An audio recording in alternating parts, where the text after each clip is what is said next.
Hello दोस्तों, मैं हूं आपके साथ साक्षी। स्वागत करती हूं आपका हमारे चैनल पर। आज मैं आपको बताने जा रही हूं बड़ा update popular singer Neha Kakkar को लेकर। नेहा कक्कड़ आज बॉलीवुड की जानी मानी सिंगर हैं। उन्होंने सेकंड हैंड, जवानी, काला चश्मा और बद्री की दुल्हनिया जैसे हिट गाने बॉलीवुड को दिए हैं। बिना किसी गॉडफादर के म्यूजिक की दुनिया में अपना नाम कमाना उनके लिए कभी भी आसान नहीं रहा। अपने परिवार के साथ कभी एक कमरे के मकान में रहने वाली नेहा ने कई रातें माता के जगरातों में भक्ति गीत गाए हैं। इसके लिए उन्हें सिर्फ 500 रुपए मिलते थे।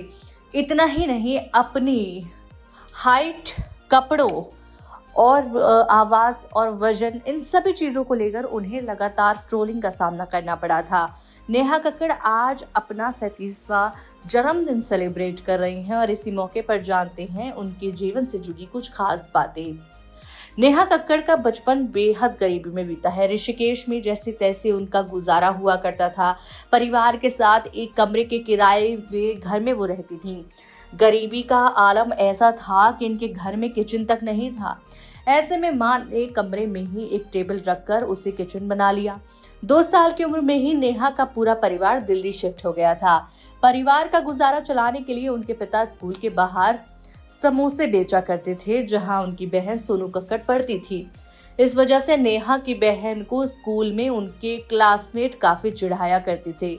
शर्मिंदगी होने पर सोनू ने अपना स्कूल बदल लिया था। परिवार की आर्थिक हालत इतनी खराब थी कि उन्हें जगरातों में गाकर गुजारा करना पड़ता था। शुरुआत में सिर्फ नेहा की बड़ी बहन सोनू पिता के साथ जगरातों में जाती थी, लेकिन धीरे धीरे नेहा और उनके भाई टोनी कक्कड़ भी शामिल हो जाते थे। साल 2009 में नेहा ने कलर्स चैनल्स के शो ना आना इस देश मेरी लाडो का टाइटल ट्रैक गाया। ये गाना काफी हिट हुआ था, जिससे नेहा को इंडस्ट्री में काफी पहचान मिली। फिर ऐसे ही करके उन्हें काफी फिल्मों में भी काम मिला, जिसमें उन्होंने गाने गाए हैं। नेहा कक्कड़ और एक्टर हिमांश कोहली 4 साल तक रिलेशनशिप पे थे। सोशल मीडिया पर दोनों साथ में फोटोज भी शेयर करते थे, लेकिन फिर अचानक दोनों का ब्रेकअप हो गया। नेहा ने खुद सोशल मीडिया पर इस बात को कंफर्म किया था। इस ब्रेकअप के बाद नेहा टूट गई थी और डिप्रेशन में चली गई थी। कई बार तो नेहा शोज में रोते हुए भी नजर आई।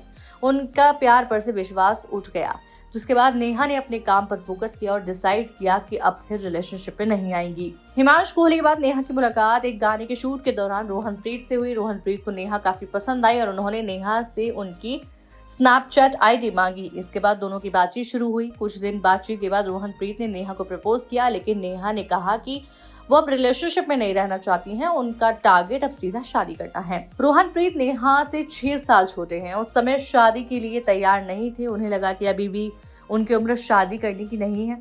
इस वजह से दोनों के बीच बातचीत धीरे धीरे बंद हो गई। लेकिन जब नेहा से संपर्क पूरी तरह टूट गया, तब रोहनप्रीत को एहसास हुआ कि वो नेहा के बिना नहीं रह सकते हैं। इसके बाद दोनों ने शादी कर ली और खबरें सामने आ ही गईं। आप सभी जानते हैं उसके बाद इसी बीच नेहा का गाना आया नेहू दा विया, जिससे लोगों को लगा कि सिर्फ प्रमोशन के लिए है सब कुछ। लेकिन जब दोनों ने रोकस सेरेमनी की तस्वीरें और वीडियो शेयर किया, तब साफ हो गया कि शादी हुई है। नेहा और रोहनप्रीत साल 2020 में शादी के बंधन में बन चुके थे। शादी के ठीक बाद 2 महीने बाद ही नेहा ने एक फोटो शेयर किया, जिसमें उनका बेबी बम दिखाई दे रहा था। तब खबरें आने लगी कि वो मां बनने वाली है। हालांकि बाद में इस बात का खुलासा हुआ कि ये उनकी म्यूजिक वीडियो ख्याल रखिया करके एक फोटो है। नेहा कक्कड़ की पोस्ट को देखकर लोग भड़क गए थे और उन्होंने जमकर सिंगर को ट्रोल कर दिया।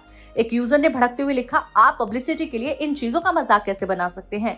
मैं आपका बहुत बड़ा फैन था, लेकिन अब ये सिर्फ गाने की पब्लिसिटी के लिए था, तो फिर आप पर लानत है। इस तरह से फैंस काफी फूटते हुए नजर आए थे।